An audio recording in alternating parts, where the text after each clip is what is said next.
I genuinely had trouble titling this video because no words can explain the sheer audacity of what I'm about to share with you.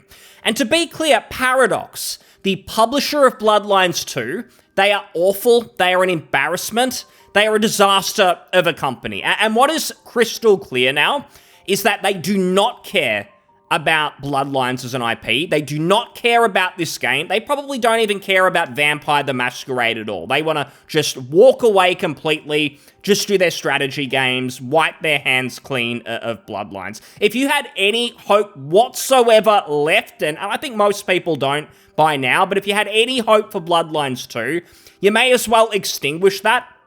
It's completely over. They've gone mask off, and they've literally admitted that they don't care about the game, or their fans for that matter. It actually gets worse. It's not just that they don't care about this sequel, they even managed to insult the original game and suggest it actually wasn't that good, and fans are just nostalgic and stupid, basically. It is that pathetic. So there's been, it seems like a couple of interviews that have done the rounds with the new deputy CEO of Paradox, Matthias Lilger or something like that. He's been at the company since 2009. It's not like he's just come in, he's cleaning house, because I believe that Paradox have had some financial problems. Surprise, surprise. They fucked up Bloodlines 2. They're also screwing up with all of their other games as well. It's not going too well for them. But this guy's been there for ages, so I genuinely think that Paradox have not cared about Bloodlines for a long time, and they see it all as one big mistake. This guy who's doing the interview, he's now calling the shots, it seems, and we just start with the headline. Things get bad immediately. Bloodlines 2 is more spiritual successor than sequel to a competently good game by 2004 standards in the original, says Paradox. So already insulting the original, people only care about this game because it is the sequel in name to a beloved RPG that people absolutely love. It was innovative for the time, sure, rough around the edges, but the things it gets right, extremely special. The vibe, the writing, the characters, so many great things. And Paradox basically just want to undermine it as, I don't know, like a way to excuse the fact that they've totally fumbled the ball on this sequel. Like, just stop. And it gets worse. They say here the Chinese rooms version isn't an open sim, cautions Paradox. So those have been fears for a long time, that the Chinese room version of this game, it's basically just going to be linear levels, like mini, maybe Dishonored levels, but like way lower in quality. Obviously, this developer's never made anything like that. But linear levels, nothing really resembling the original Bloodlines. And they're basically admitting that here. So Bloodlines 2, it will not be an open sim like the original game, and it also reflects Paradox's view that the original Bloodlines has been mythologized a bit. People love the memory of it more than the reality, apparently. And there are aspects of the 2004 game, according to Paradox, that simply wouldn't fly today. I mean, what a way to basically say everything wrong in a couple of sentences. First off, insulting the original classic that has gotten you all the pre-order money so far. Sure, they're probably going to lose money overall, but that's purely for their incompetence. There was a lot of demand, highly wishlisted game, and it's purely because people love the original, and now you're trying to suggest it wasn't good and people were wrong. It's just their memory playing tricks on them. I'll say this. I replayed the game this year. For that very reason, I wanted to familiarize myself with it again, and I did that because I wanted to make sure that it wasn't just nostalgia. It had been a few years since I'd played it, and what is extremely clear, it isn't just nostalgia. People love this game because it is a genuine classic RPG. Very few games, even though it came out 20 years ago, are better. It's certainly in my top 10 RPGs of all time. I think a lot of people agree with that. A lot of the people who were potentially excited for this sequel if you would get it right. You've got the incredible cast of characters, the writing. I mean, think of writing in video games now. It's a joke compared to Bloodlines. It's tedious these days. They try and be edgy, but it just comes across as try-hard. Super obvious it's being written by pink-haired, blue-haired Twitter weirdos. And coming back to the original, the atmosphere is incredible. The quests really stick with you because it's a very unique game. It's not just another sword and sorcery RPG, which there is so many of them. The quests feel very different because of the setting. They're so interesting. The choice and consequence is fantastic across the board. The way your skills are used have actual meaning. The choices that you make, they do matter. There's a lot of things about the game to love that I really don't think many RPGs since have really matched. It's the reason so many people come back to the game. And then you get this idiot who's just undermining it because of basically his organization's own failures. No, the original is not perfect. It was rushed. The developer Troika, all their games were basically rushed. The publishers that they work with, they force them to get these games out really, really quickly, and maybe they can take some responsibility, but it's not like the game had all of these bad design choices, and that's why it's rough around the edges. No, it was purely time. If they had a bit more time, I think they could have fixed most of the issues, which really were just bugs, a lot of bugs. Fan patches have sort of covered some of that up, but at launch it was really, really broken. And then just the second half of the game being rushed, basically. Like, the first half is genuine 10 out of 10 quality, and then it drops off a bit. There's these linear dungeons that kind of drag on, but it doesn't take away the fact that the highs of that game are so high, very few match it. And to see these people undermine it, and they're in charge of the sequel, it's just sad. And I don't want to forget about this either, where he says aspects of the original game, they wouldn't fly today. Wouldn't fly today. What does that really mean? Basically saying that the most insane people on the internet might melt down about the original's non-political correctness. And we couldn't have that. That would be so bad, apparently. The reality is no one cares about that outside of those weirdos. So why are you letting that dictate your decisions? What we know is that if you did it the opposite way, if you put diversity stuff in one of your games and then people complained, you would just call them toxic bigots. You'd say, we're not listening to you. Well, you can do that with this as well. The original is amazing. Everything in it flies today. It's better. It comes across way better than most modern games. This is your opinion, and it's a stupid opinion. Nothing about the original is problematic, or whatever word you want to use whatsoever. It's great. You should have used it as an influence. The fact that you're not, the developer is not, it's part of the reason it looks like crap. And that gets worse. It's not just questioning, political correctness or whatever. He also mentions here, it's about setting the right expectations.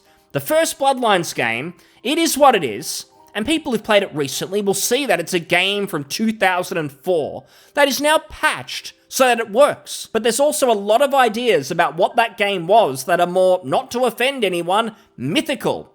Now, obviously, this is insulting to literally anyone who was a fan of the original Bloodlines. This guy comes across as just totally stupid, doesn't get it, doesn't have any remote understanding of why anyone was excited for the sequel in the first place. He's totally out of touch with this side of the gaming market. I get that some people are fans of Paradox, they like their strategic games. I couldn't give a shit. I don't care about those games. My impression of Paradox is they release these niche games that not many other developers do now, strategy games, and then they just crank them full of DLC that is massively overpriced. It feels like a scam if you enjoy those games. I almost feel sorry for you as fans, because it feels like they're just fleecing you. I understand some of them are seen as good games and everything, so hopefully you're at least enjoying them, but I can't stand this company. They are an embarrassment. And this reframing again, he's basically trying to say the original was not that great, but the reasons he gives is they didn't have enough time. You're excusing the new game being crap by saying that the old one wasn't that good. But the old one, it's amazing. The fundamentals are amazing. It was just time that they needed. This sequel has had all the time in the world, like 6 years in development, ridiculous dev cycle, and it's still going to be hopeless. Just because the first isn't perfect doesn't excuse this. And again, you're making these excuses for a sequel that's not out. You are telling us it's going to be a joke. What are you doing? I like the first game as well, a lot.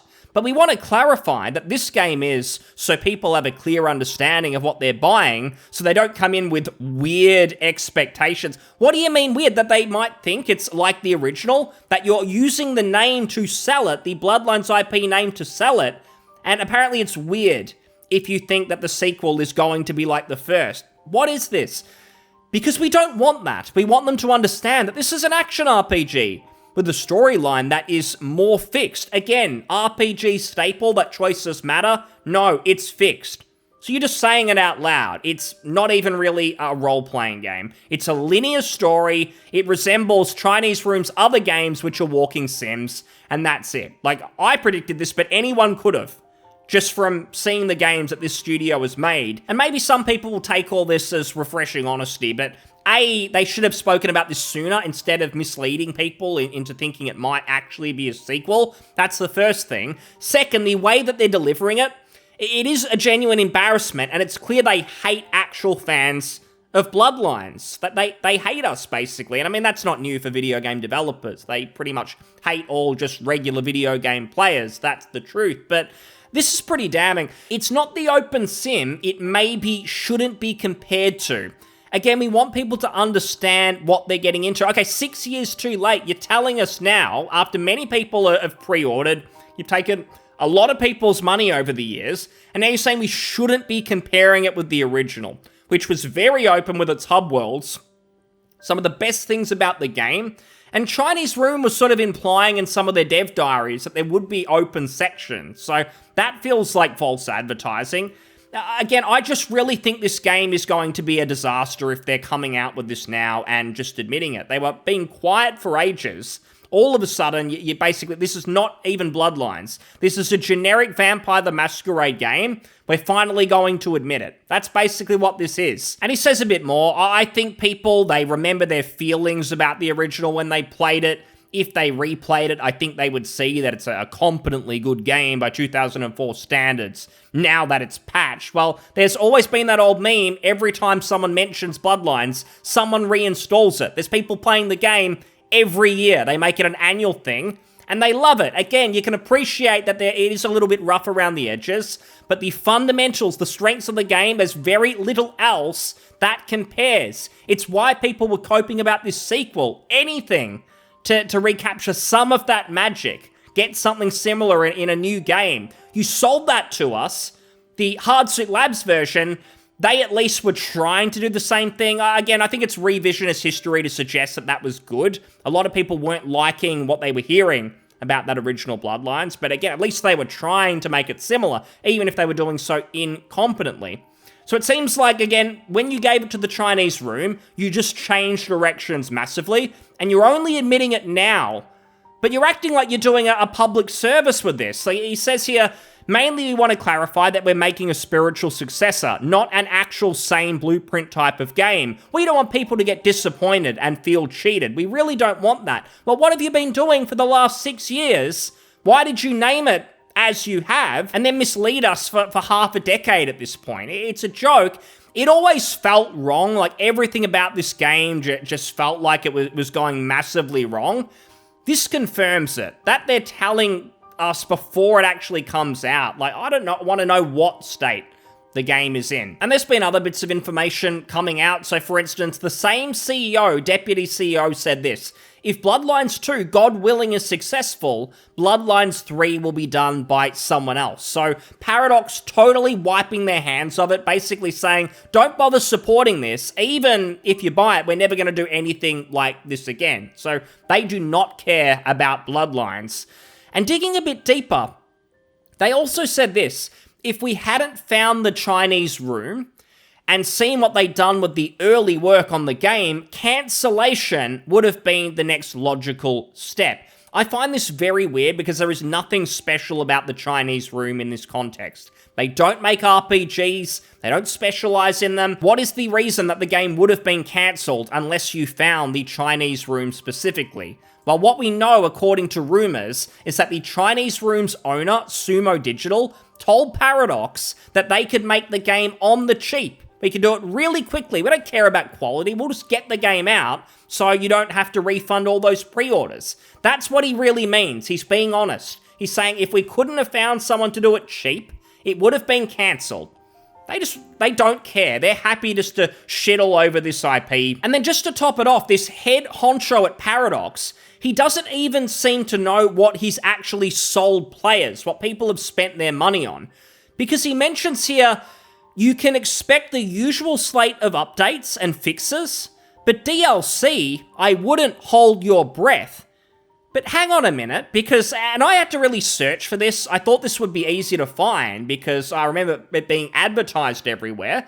But do you remember how when Bloodlines 2 was originally sold, they were selling premium editions that included, as it says here, Season Pass.